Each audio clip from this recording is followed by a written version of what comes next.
Yo soy Sliter Cadena y a continuación les voy a presentar mi video sobre la física de fluidos de la clase de Ciencias de la Salud. Entonces, para esta actividad he recreado lo que es un sistema respiratorio y un sistema circulatorio del cuerpo humano. Entonces, los materiales que usé son bastante sencillos. Como vemos, aquí tenemos una botella de plástico, un sorbete, par de globos bastante pequeños y un guante quirúrgico que es bastante elástico. Entonces, como vemos aquí, tenemos la laringe, que podría simular la parte en que nosotros respiramos o por donde entraría el fluido, que es el aire. La tráquea, que da el paso a la división entre pulmones, y he pintado pues una raya simulando que son las costillas.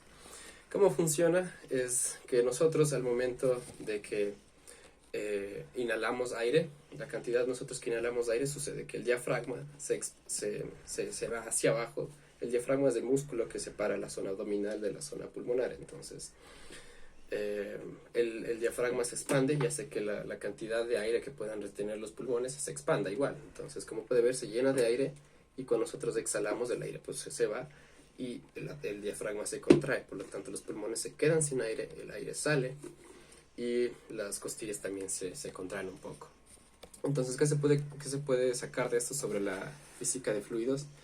Es que se puede, con la fórmula de continuidad, la fórmula de Bernoulli, la fórmula de fluidos, se puede pues calcular diferentes presiones o velocidades que ya les voy a explicar a continuación.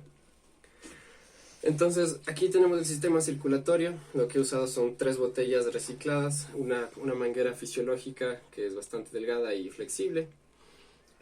Pues he llenado, como vemos aquí, tenemos el órgano de las venas, pues o B o C, que es el órgano del corazón, y de las arterias.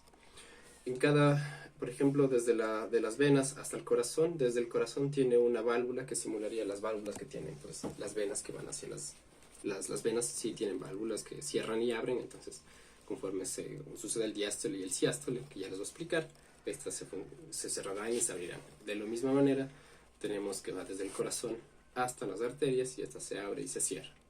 Como vemos ahí, si es que se puede ver, ahí dentro tenemos un alfiler hecho un gancho con un pedazo de foamy muy pequeño que simularía una válvula. Entonces, ¿cómo funciona el sistema circulatorio? Tenemos 2 movimientos principales, que son el diástole y el siástole. Y el diástole sucede cuando el corazón se relaja y el corazón está bastante expandido, está abierto. Entonces, la sangre desoxigenada que estaba en los organismos, pues está el corazón abierto, está a full, como vemos en esta parte de aquí. Y el siástole es cuando el corazón se contrae gracias a nuestro marcapasos natural, que es el nodo sinoauricular. Entonces, el corazón se contrae, las paredes se contraen y hacen que las venas, la pulmonar y la aórtica, pues dan paso a que la sangre vaya hacia las arterias. Entonces, ahí está en diástole, pero el corazón se va a proceder a aumentar la presión, y como vemos, la sangre que vemos aquí pasa y sale hacia las arterias, como vemos que sale a presión acá. Ya. Entonces, comúnmente esto en la realidad dura de más o menos un segundo, y esto depende de la actividad física y del estado de cómo esté la persona en la que se esté haciendo el estudio. Cabe resaltar que aquí no he usado ninguno de mis datos, como puede ser mi presión arterial o mi estado de salud física, pero para calcular, por ejemplo, la física de fluidos, tenemos lo que se llama este simulador que hemos usado. Entonces, tenemos aquí tenemos lo que simula una vena, y hemos puesto, por ejemplo, podemos calcular el caudal, la densidad de líquido, que podríamos decir que es la sangre, y la unidad que nosotros queremos que menos manejar. Entonces, tenemos 2 tipos de medidas, que es la velocidad y la presión, en el punto A, que es más ensanchado, y en el punto B. En el punto A, tanto el cálculo teórico como el experimental nos dio un resultado de 0,8 metros sobre segundos. Entonces, eso es bastante bueno, porque no existe tanta variedad entre el cálculo experimental, que es el que nos da el simulador, y el teórico, es el que nosotros calculamos con fórmulas. En cambio, en el punto B, la velocidad experimental nos de 1,7, y la velocidad teórica que nosotros calculamos es de 1,61. Entonces, esta diferencia se debe pues a la cantidad de decimales que usamos, y de hecho, es simplemente a la ecuación.